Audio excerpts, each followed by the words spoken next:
Tetapi jangan lupa, saya manusia, warga negara Indonesia, saya pun berhak.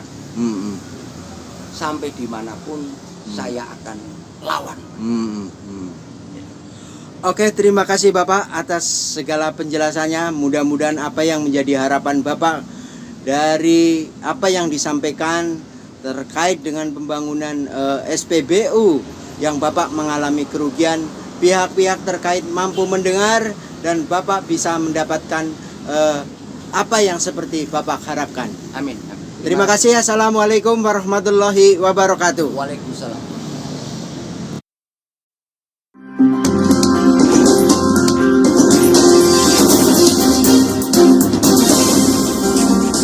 Audio Jungle.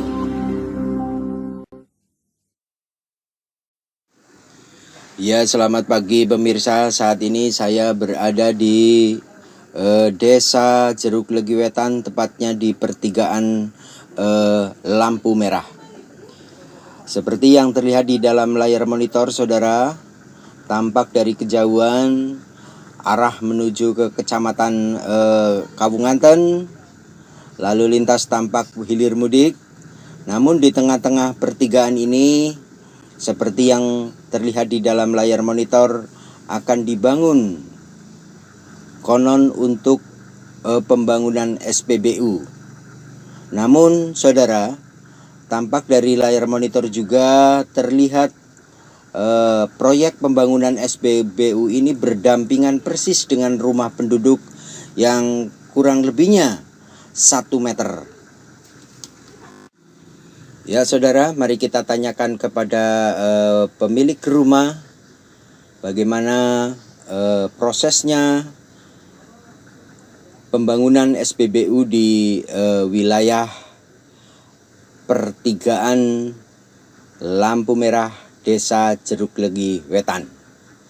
Mari kita ikuti bersama.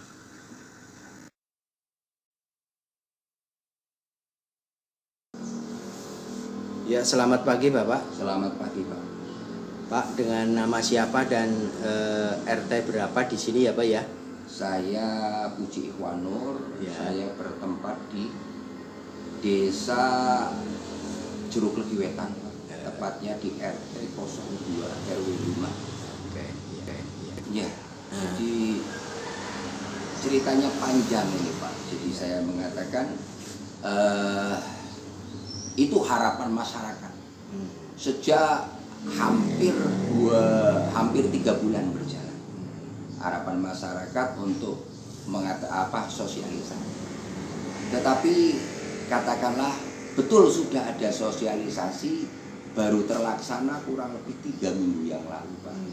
Itu pun atas desakan keras daripada masyarakat dengan melalui ancaman tanda kutip positif, ancaman artinya memberikan surat, memberikan katakanlah demo. Nah, istilahnya itu tadi baru pihak-pihak terkait itu baru menyadari terus akhirnya mau. Tetapi awalnya permohonan sosialisasi dari masyarakat tidak pernah dihiraukan, baik oleh instansi terkait maupun oleh pemilik perusahaan. Pak, ini Nun Sewu, saya mau bertanya.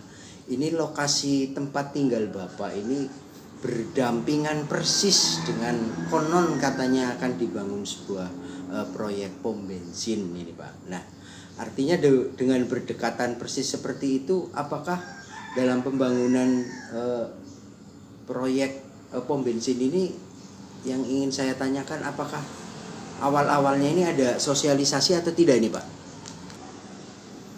Iya Bapak, pada saat sosialisasi waktu itu tuh yang hadir di sekitaran lingkungan sini itu ada berapa orang nih Pak? Izin Pak, maksud saya yang sosialisasi yang mana? Karena sudah pernah terjadi 2 kali sosialisasi. Yang pertama gagal, yang kedua kalinya baru katakanlah bisa berjalan. Maksud kami itu sosialisasi kepada warga bahwa di sini akan dibangun pom bensin seperti itu Pak. Ya. Itu Itu gimana Pak? Ya, jadi pernah kurang lebih 3 bulan yang lalu, Iya. malah melibatkan Muspika dalam hal ini, ada Pak Camat, ada Kepala Desa, dan perwakilan yang lain. Tetapi 3 bulan yang lalu itu rupa-rupanya pihak pengusaha tidak bisa menunjukkan identitas, perizinan, dan belum berkenan untuk menjabarkan tentang layout, tentang kondisi yang sebenarnya di rencana proyek tersebut. Itu Pak.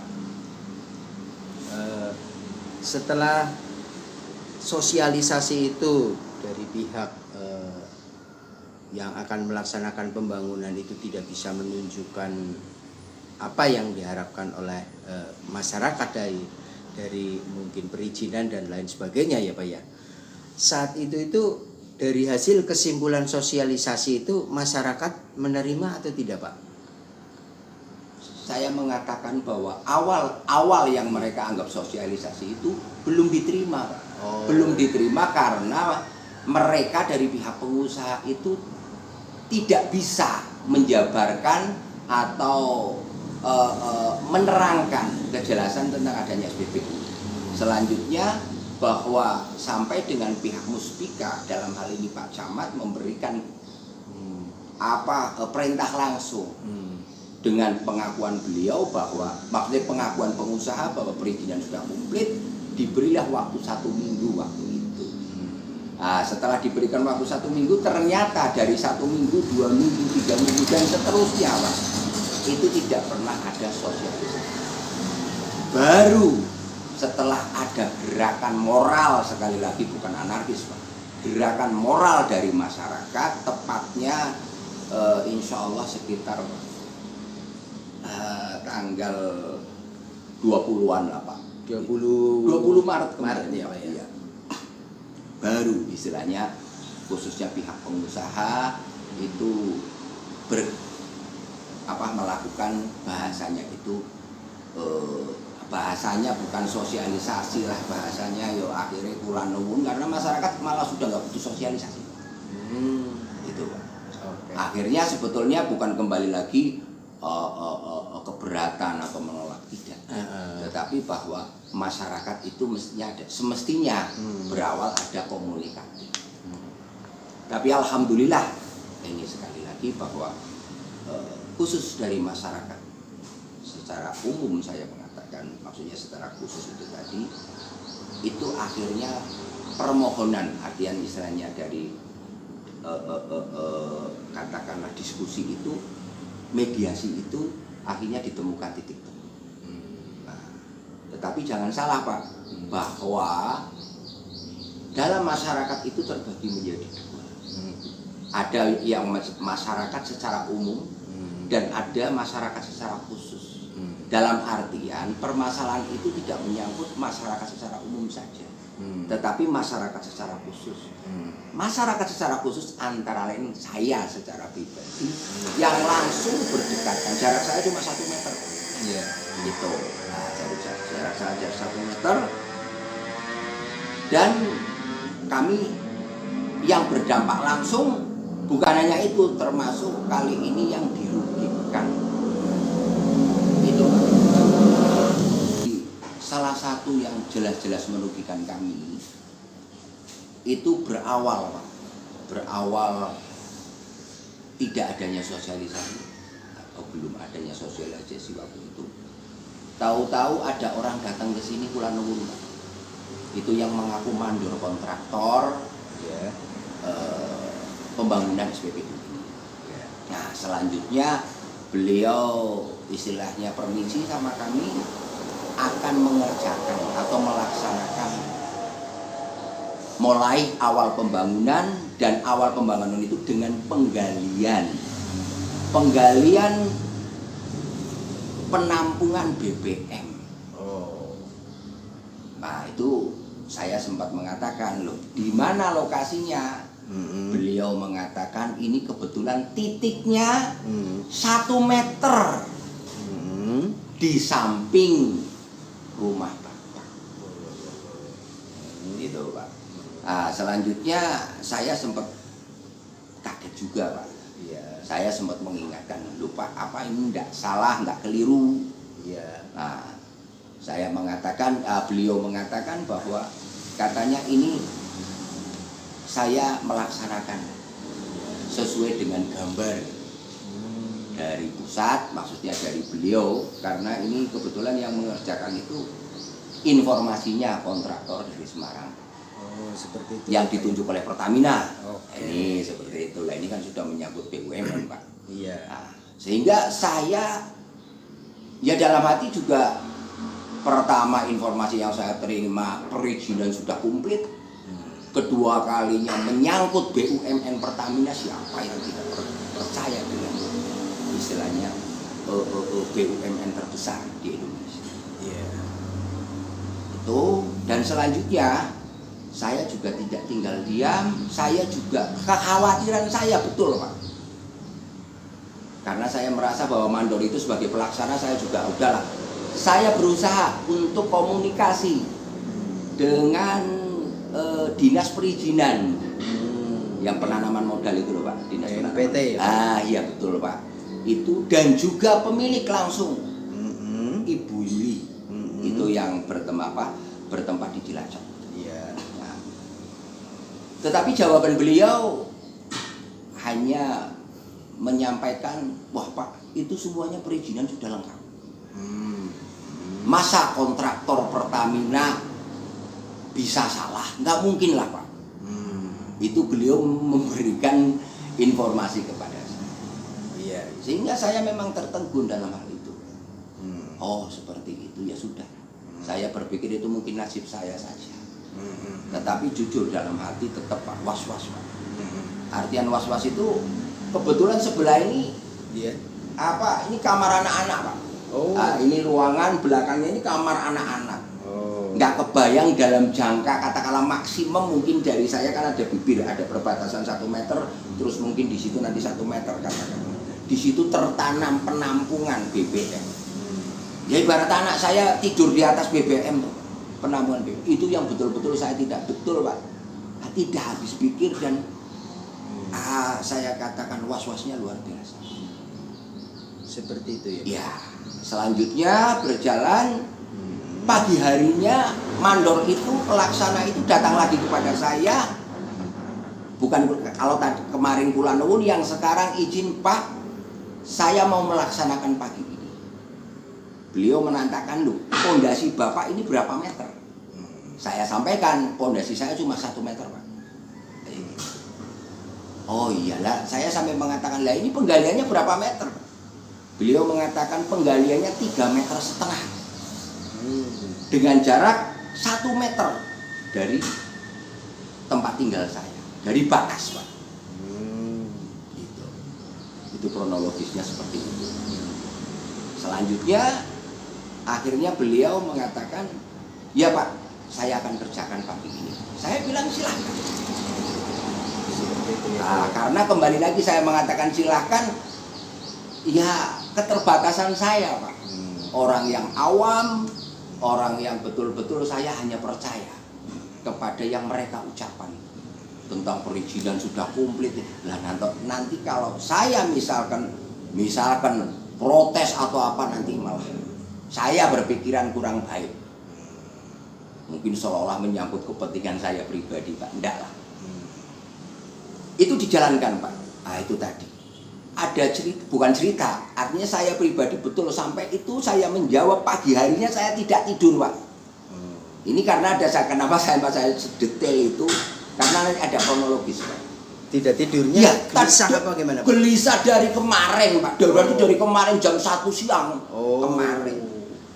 Ya, sampai dengan saya sempat sowan kepada bapak saya dalam hal ini Pak Andri, yang kebetulan notabene beliau juga duduk di dewan kayak gitu, saya konsultasi. Ya beliau pertama prihatin, kedua kalinya akan mencoba membantu kita. Kayak gitu, intinya kayak gitu, dan saya ya sudah mulai. Dan sejak itu saya memang dan betul nggak bisa tidur sampai pagi dia datang lagi Pak. Nah, ini ada kronologis. Beliau datang lagi dikerjakan ini sudah saya periksa. Artinya yang datang sini mandornya nih Pak? Iya Pak, yang mau mengerjakan pagi. Iya. Beliau singkat cerita setar lah mulai digali. Saya nggak bisa tidur, jujur aja tepatnya pukul 12 lepas duhur, nggak ada duhur, baru saya ada rasa ngantuk Pak. Ini dikerjakan masih dengan bego alat berat itu. Saya tidur Pak, tidurnya di sebelah sana betul. Nah, saya tidur kecapean betul saya Pak. Maksudnya mungkin yang jelasin ini saya tidur. Sampai suara bego, bisingnya bego saya tidak terdengar. Singkat cerita, saya tahu-tahu ada orang teriak-teriak. Dia mengatakan Pak Haji keluar, Pak Haji keluar. Saya bangun, saya lihat waktu kurang lebih antara 2:30 sore Pak. Antara waktunya 2:30 sampai itu tadi lah kurang lebihnya. Itu berkisar dari jam 3 kira-kira hari apa, tanggal berapa itu kalau ingat Pak Haji? Insya Allah itu sekitar tanggal 7 atau tanggal 8 itu. Oh, Maret. Iya betul. 2021 ya? 2021. Antara tanggal 7 dan tanggal 8 itulah kurang. Itu teriakan masyarakat yang memanggil-manggil ya. Pak Haji teriak-teriak itu dalam kondisi teriak seperti apa Pak? Ya teriak, betul-betul teriak apa takut. Bukan kula nuwun santun bukan Pak. Pak Haji Pak panik. Teriak panik. Kepanikannya warga masyarakat yang menyampaikan ke Pak Haji pada saat itu tuh karena terjadi seperti apa di rumah Pak Haji? Yang jelas saya sendiri posisi tidur Pak. Iya. Saya kurang memahami Pak. Saya posisi memang betul-betul saya capek karena kembali lagi pikir saya nggak habis pikir. Tetapi menurut mereka ini bahwa justru yang menyuruh mereka membangunkan saya itu adalah pelaksananya atau mandor. Karena beliau kan berarti sudah paham. Karena apa Pak? Dikhawatirkan katanya beliau.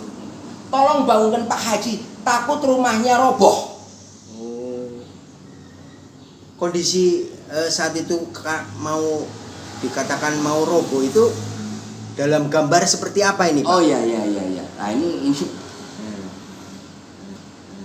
ini jadi saya taunya ini maaf setelah saya bangun, saya sadarkan diri, saya keluar. Apa yang diminta oleh masyarakat ya saya keluar Pak. Iya. Kan kayak gitu. Nah, berarti posisi rumah ini fondasinya sudah kelihatan. Sudah kelihatan. Sudah kelihatan dan sudah tergerus longsor Pak. Dan ini informasi yang saya terima. Saya terima dari masyarakat bahwa ini terdengar bunyi yang keras sekali Pak. Saat bego itu menancapkan ya itu tadi pada saat positif itu. Bukan ngambil tanah Pak. Ini ngambil tanah Pak. Ngambil tanah ya. Iya, ngambil tanah itu tadi kebetulan kan memang ini ada tembok pembatas Pak. Tembok pembatas lahan antara pembatas tanah saya dengan tanah beliau. Itu mungkin ya istilahnya kita tidak tahu Pak. Ini diambil roboh lah itu. Jadi longsor Pak. Itu terdengar kayak orang kecelakaan. Itu informasi yang saya tangkap. Sehingga mereka termasuk mandor pelaksana dan supir kerennya itu informasi itu diiris enggak keluar darahnya, pucat semua.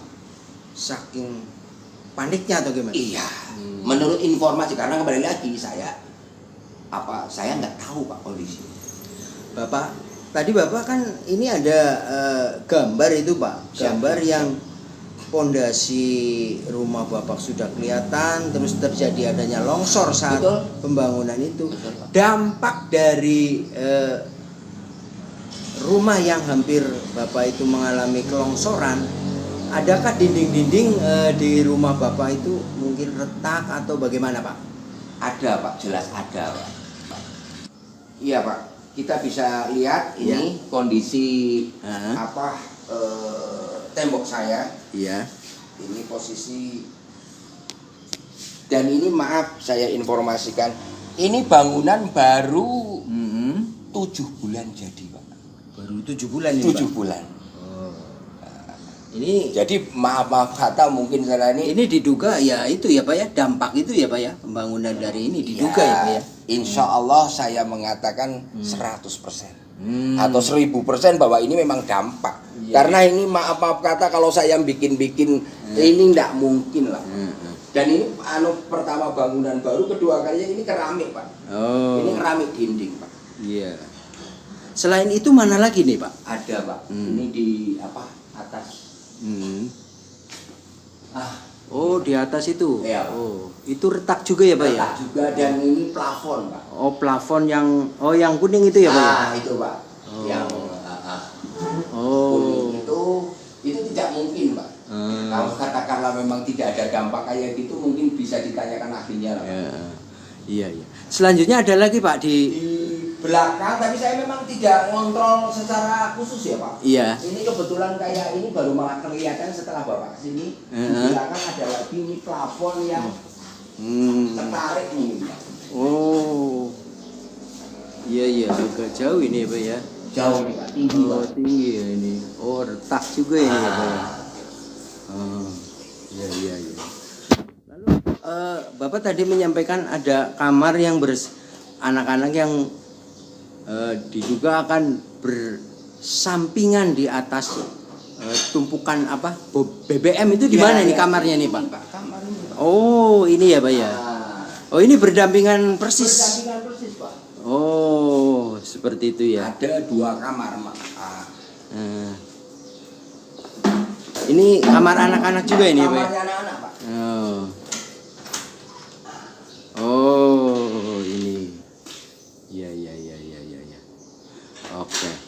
Selanjutnya Pak, mungkin kalau kondisi di luar dari berdekatan ini Bapak bisa menunjukkan yang kondisi di luar sebelah sana Pak? Oh iya. Silakan.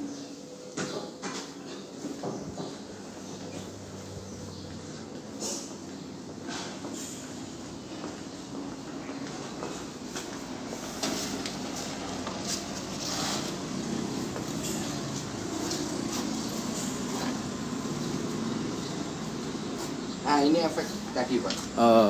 Yang Ini dari dalam yang keramik itu loh Pak. Oh iya.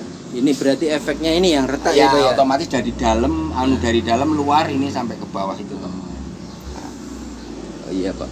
Oh berarti ini memang 1 meter ya ini Pak jaraknya, coba Pak. Bapak tunjukkan Pak gimana Pak. Yang kemarin waktu itu diceritakan ini yang longsor ini yang satu pondasi. Ini Pak, pondasi ini Pak. Ini pondasi ini Pak. Oh. Pondasi ini Pak.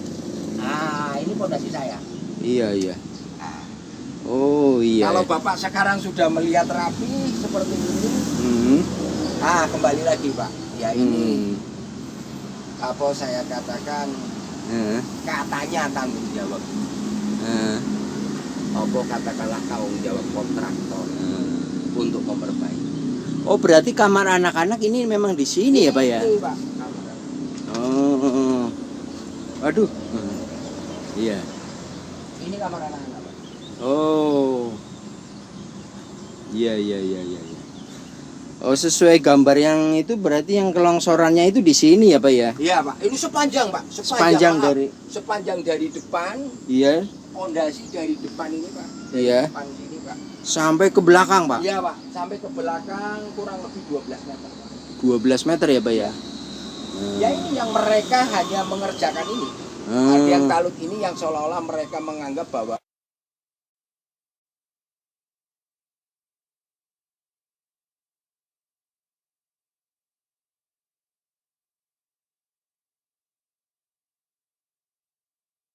ini.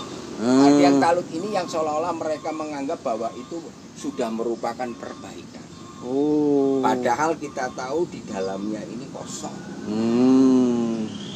Artinya retak-retak yang ada di dalam itu tidak diperbaiki Pak? Tidak diperbaiki Pak. Oh. Ya faktanya maaf kata sampai dengan sekarang Bapak melihat sendiri kondisinya. Tapi kalau mungkin kondisi melihat luar seperti ini, orang tidak akan menyangka bahwa katakanlah kita baru kena musibah. Tetapi saya garansi, Pak. Iya. Saya garansi kepada mereka siapapun yang berkepentingan, silahkan buka dari dalam. Iya. Saya nggak apa-apa keberatan keramik saya di bedah sana. Kalau ternyata omongan saya bohong, bahwa dia katakanlah hanya asal-asalan untuk ini, saya tidak usah. Itu yang nggak usah. Pak, kembali tadi apa yang disampaikan bahwa saat mandor itu datang ke rumah Bapak bahwa itu untuk galian penampungan BBM tadinya akan di mana nih, Pak? Di sini, Pak. Di sini nih. Oh, di sini ya, Pak? Di sini, Pak. Ini informasinya jaraknya 1 meter, Pak. Dari rumah Bapak ini ya 1 meter? Bukan, ini rumah saya kan. Iya. Kalau rumah saya ini pekarangan saya, Pak, batasnya. Ini pekarangan saya, Pak. Batasnya di sini ya, Pak ya? Batasnya ini, Pak. Ya, jadi apa? Ini, Pak, tembok ini. Tembok itu ya.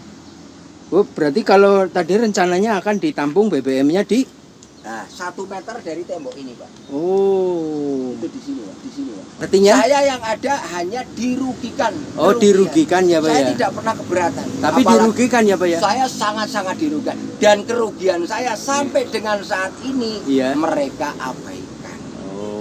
Artinya seolah-olah mereka dengan meminta maaf kepada saya maafkan sebagai saya umat muslim, Pak, maaf. Saya maafkan, seolah-olah mereka suka, seneng bahwa masalahnya dengan permohonan maaf selesai. Padahal di sini maaf, Pak, bahwa saya pun mempunyai hak untuk meluruskan satu kondisi, untuk menuntut satu keadaan tentang hak saya, Pak. Iya. Artinya memang Bapak ini tadi menyampaikan sangatlah pihak-pihak yang dirugikan atau dari pembangunan di samping persis 1 meter dari rumah Bapak ini yang konon untuk pom bensin ini ya, Pak ya? Betul, Pak. Selanjutnya, Pak, harapannya seperti apa, Pak, nih dengan kejadian seperti ini tentunya? Karena Bapak ini kan sebagai pihak yang dirugikan ini, Pak. Ya. Harapan saya terbesar sekali lagi, Pak. Silahkan. Saya tetap mendukung, Pak. Bukan menghambat atau katakanlah maaf tadi Bapak menyampaikan keberatan ya, Pak? Tidak keberatan ya, Pak ya? Sama-sama orang usaha, Pak. Silahkan siapapun warga negara Indonesia untuk berusaha sepanjang prosedur dan pertanggungjawaban itu terpenuhi, Pak. Itulah, Pak. Jadi kalau itu pertama, kedua kalinya harapan setelah saya kembali lagi Bapak melihat kondisi seperti ini, ya nuwun sewu lah. Saya sangat siapa yang mau seperti ini siapa? Tapi di sini saya katakan ada sebab akibat, Pak. Bukan saya tidak mengingatkan loh, Pak, dari awal. Karena saya sudah berusaha untuk mengingatkan mereka. Katakanlah menghiraukan atau mengabaikan peringatan saya sehingga terjadi longsor, sehingga otomatis, Pak, Bapak melihat sendiri kondisinya. Iya. Bapak tadi mengatakan apa tuntutan saya? Saya katakanlah saya udah cacat, Pak. Saya dicacatin. Saya hanya minta silakan dibeli, Pak. Silakan dibeli pekarangan saya, rumah saya, silakan. Malah mungkin tambah akan lebih luas, akan lebih, malah dia nggak akan ngusir saya lagi, atau mungkin mereka seolah-olah nggak mau ini dengan sikap saya, mungkin silahkan. Seperti itu ya, Pak. Artinya Bapak memang sebagai pihak yang sangat dirugikan dari ini, ketika apakah Bapak dalam pembangunan sehari-hari ini merasa resah atau tidak, Pak, ini dalam kesehariannya, Pak? Saya mengatakan, Pak, bahwa saya kalau dipikir manusia ya manusia pada umumnya, Pak. Tetapi saya menghargai satu bentuk bersosialisasi atau kalah dengan masyarakat. Ya saya bising, saya tidak ada masalah bagi saya, Pak. Tapi kembali lagi itulah yang tadi saya katakan. Saya berharap proses-proses apalagi ini yang betul. Kedua kalinya bahwa memang ada yang merasa dirugikan, ya tolong diselesaikan dulu sebelum kembali lagi pelaksanaan. Yang lebih memprihatinkan, Pak, ini justru setelah kejadian longsor terus seolah-olah diperbaiki tadi dengan membuat talut semacam ini, mereka baru pindah lokasi, Pak. Itu Pak, lokasinya di sana, Pak. Itu lokasi yang Iya. buat itu ya Pak ya? Iya, setelah kita dinyatakan katanya di sini katanya yang tadi 1 meter. Iya, yang di sini ya Pak ya? Iya. Pindah ke sana. Pindah ke sana. Iya. Nah, ini yang saya juga secara pribadi betul-betul prihatin kok bisa seperti itu. Sementara saya sebagai warga terdampak langsung loh Pak, kata Pak pemerintah itu saya terdampak langsung karena bersebelahan persis.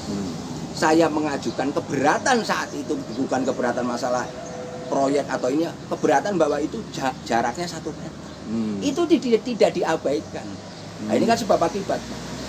Setelah terjadi kerugian pada diri saya, tanah saya longsor, efeknya retak-retak semuanya kayak gitu, baru mereka pindah.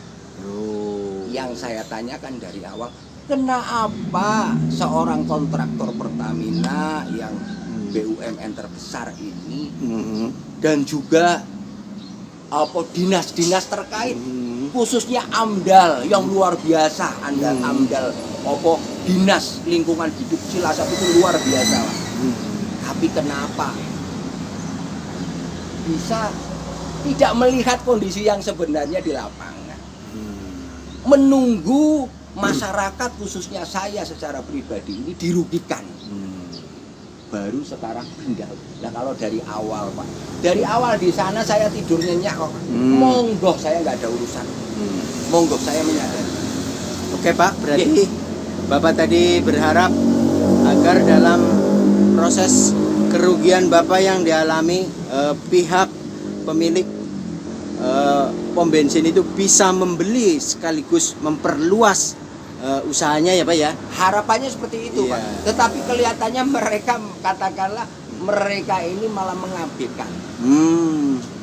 Nah itulah tadi mengabaikan. Saya silahkan saja silahkan. Tetapi jangan lupa saya manusia, warga negara Indonesia, saya pun berhak. Sampai dimanapun saya akan lawan. Oke, terima kasih Bapak atas segala penjelasannya. Mudah-mudahan apa yang menjadi harapan Bapak dari apa yang disampaikan terkait dengan pembangunan SPBU yang Bapak mengalami kerugian, pihak-pihak terkait mampu mendengar dan Bapak bisa mendapatkan apa yang seperti Bapak harapkan. Amin. Terima kasih. Assalamualaikum warahmatullahi wabarakatuh. Waalaikumsalam.